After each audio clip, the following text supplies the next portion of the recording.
welcome to War Thunder 1 round. Today we're going to be playing the T-70. This is not the mod 1943 though, this is the normal T-70. You can't even get the model 1933 in the, or 43 in the game, unfortunately, because it is far superior with this hatch much better armored and the front armored a lot better as well. So, this is Chiz's favorite tank, for the obvious reasons of he likes this tank for whatever reason. I think it's because of Red Orchestra too.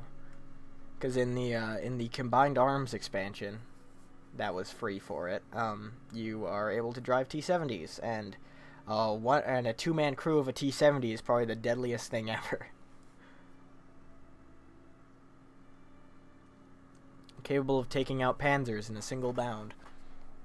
Not actually, though, because the Panzers in Red Orchestra 2 are incredibly tough. In terms of, like, actually finding. Because everything's gray. Because it's Red Orchestra. But, yeah, so we're going to be doing this today. And we're going to have a good time. Let's get right into a match. Alright, we're on Sinai again, but this time we're on the part of the map that I am actually familiar with. So, this will be good. Now, since we are a small tank with a relatively low-powered cannon, we are going to have to do some flanking. Unlike the M22, where I was the flanked, we're going to have to actually be the flanker this time. Okay, let's bring a few less shells, because I don't think we need 70.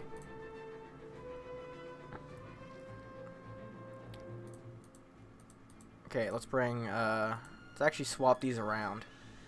I'm gonna bring 40, armor piercing, and 25, HVAP, or whatever they are. I don't know. APCR.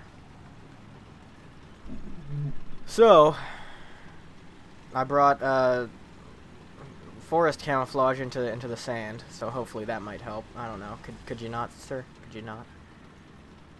Unfortunately, this thing cannot quite go as fast as the Locust, but it still has just as much flanking potential.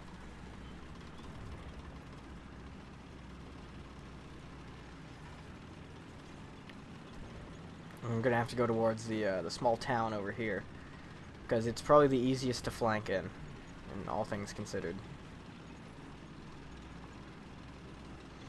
Now, this thing's low profile. It's definitely one of its better aspects.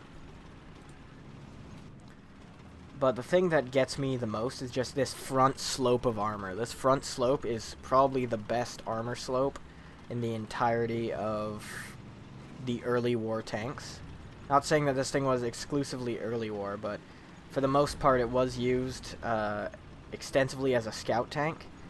So it would be able to ricochet a shell or two before getting pinned down or destroyed by a much larger tank. But yes, these and T-34s actually worked closely together for the most part in terms of frontline service. Not quite as many T-70s were made as the T-34, but all things considered, it was a very effective light tank for what its purpose was, and its purpose was being a light tank. Its purpose was to support infantry in very, very close proximity, as opposed to the T-34s, whose the T-34's purpose was to be a battle tank. It was a tank designed to fight other tanks.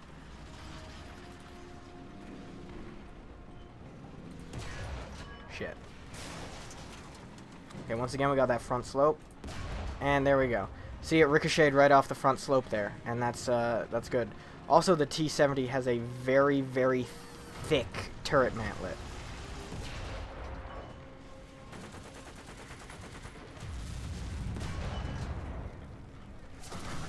Okay. So my gunner's down, but his commander's down. So if I can just keep him, there we go. My engine was, yeah, both of my engines were destroyed there. This thing has two little tiny engines in it. And I believe it's 1 for each drop. Oh, and we got Puma'd, of course. Alright, well, this has been worth under 1 round for the T-70. I got immobilized, and that was the death of me. That's the thing about the T-70 is, once you're immobilized, you're basically out. If you are out of cover, you're gone. Because if something comes around your side and kills you, if something comes around your side, you're basically done. Because your side is your weakest armor on every tank ever. I've never seen a tank with side armor that was stronger than any other armor on it, except maybe the top armor. So basically, the T-70. It's one of my more favorite light tanks. It's Shiz's favorite tank.